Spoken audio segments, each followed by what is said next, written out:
So you have your kids' artwork, they come home from school, what do you do with it? You want them to be proud of it, but you also don't want it junking up the house, as I would call it, Jill. So you've come in with some great ideas and tips for us as to how you can pretty up and have space for your kids' art.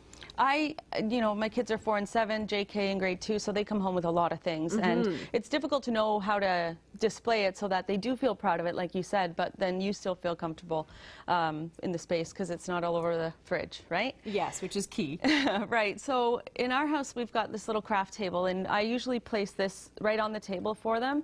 So it can either serve as a little place to dry things, as if they painted, or use the bingo dabber things to make little photos, or even just for a little cute display. Yeah, which is great. I mean, it's a pretty drying rack, and that's Right. kind of a neat idea because you always wonder, what do you do with a little, your paper's wet and you That's have to right. stick it somewhere. So Right. that's a really good one. And the other thing I have is these magnet boards. I've got 2 of them. I only brought 1 in today. They're from IKEA. They're $15. Oh, and great. The magnets are from IKEA too. So we just personalize them by adding the kids' names at the top. And they can either have the one side each, or they can have their own board, and then they just fill it up as they sort of see fit. Want on it. Now, where would you keep this in the house? I put it in their playroom, next to the table where they do their art. It could also go in their bedroom. It could go in their bedroom, absolutely. You could even have one in the kitchen, in an area that's accessible by everyone in the house, and you can put your own things on it as well. Yeah, that's a great idea. Yeah, that's nice and easy and a good price point, too. Not bad, Yeah, right? it's affordable for most of us.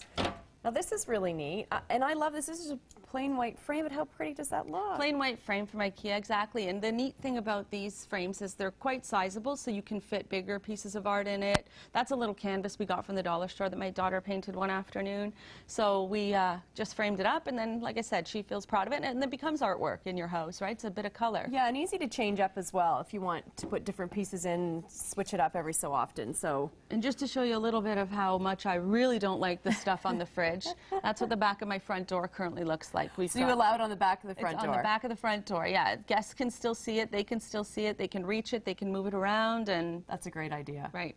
Yeah, that's fun. Thanks. I do that on my door going out to the garage as well. Right, perfect. The kids come in and out there all the time, so That's they're able right. to see it. Really good ideas. Thank Great you. ways to display your kids' artwork that looks nice, and then you'll feel good because you're showing off what they do, and they feel good because they can display it. That's right. Jill, thanks so much. That's perfect. Thank you.